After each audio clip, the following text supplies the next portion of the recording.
நடிகை த்ரிஷா திமுக கைகூலியா? ஆமாங்க, இப்ப புதுசா ஒரு சர்ச்சை கிளம்பி இருக்கு. மக்கள் எல்லாருமே விஜய் மேல அதிருப்தியில இருக்கிறதுனால த்ரிஷா கிட்ட இருந்து கொஞ்சம் டிஸ்டன்ஸ் மெயின்டைன் பண்றாரு அப்படின்னு தகவல் வந்திருக்கு. அதன் வெளிப்பாடாதான் முதலமைச்சர் விஜய் அவர்களோட பிறந்த நாள் அன்னைக்கு அவங்க எந்த ஸ்டோரியும் போடல.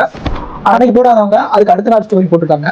அதை என்ன பண்ணுவாங்கன்னா நைட்டு 12 மணிக்கு கேக் வெட்ட மாதிரி ஒரு போட்டோ போட்டு ஹாப்பி பர்த்டேன்னு சொல்லி போட்டுட்டாங்க. அது உண்மை இல்ல, ஏஐ போட்டோ அப்படின்ற தகவல் பரவிட்டு இருக்கு. இப்போ அந்த போட்டோ வந்து ஏஐ தான்றதுக்கு சுசித்ரா வந்து சில டீடைல்ஸ் சொல்றாங்க. நான் அதையும் கொஞ்சம் அட்டாச் பண்றேன்.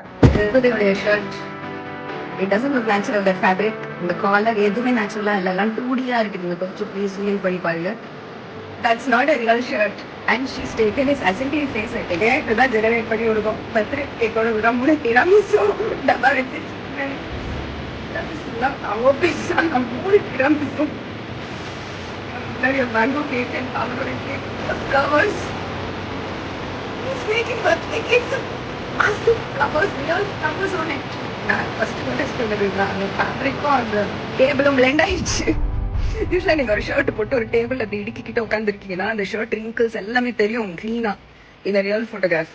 பட் ஏஐ ஜெனரேட் பண்ணும்போது அது ஷர்ட்டையும் டேபிளையும் பிளெண்ட் பண்ணிருச்சு. இதுதான் காதலா? ஐயோ பயமா இருக்கே.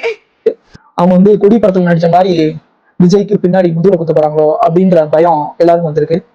இதனால முதலமைச்சர் விஜய் வந்து த்ரிஷா வந்து கடுமையா திட்டுனதாகவும் அவர் திட்டினதுனால த்ரிஷா வந்து இப்போ இன்ஸ்டாகிராம்ல வந்து விஜய் சாரை வந்து அன்ஃபாலோ பண்ணிட்டாங்க அப்படின்ற நியூஸும் வந்திருக்கு. இது எந்த அளவுக்கு உண்மை அப்படின்னு தெரியல. அப்படி இது உண்மையா இருந்துச்சுன்னா இது உங்க எல்லாரும் சந்தோஷமா இருக்கா இல்ல கஷ்டமா இருக்கா அப்படின்றத கமெண்ட்ல சொல்லுங்க. உங்க த்ரிஷாவை பத்தி நீங்க என்ன நினைக்கிறீங்கன்னு கமெண்ட்ல சொல்லுங்க. நன்றி. எதிர்கட்சிகள் திட்டமிட்டு பொய்களை பரப்புறாங்க. உண்மையை பேசுற ஊடகங்கள் ரொம்ப கம்மியா தான் இருக்கு. அப்படி உண்மையை மட்டுமே பேசுற அரசியல் அறிவும் சேனலை சப்ஸ்கிரைப் பண்ணிக்கோங்க.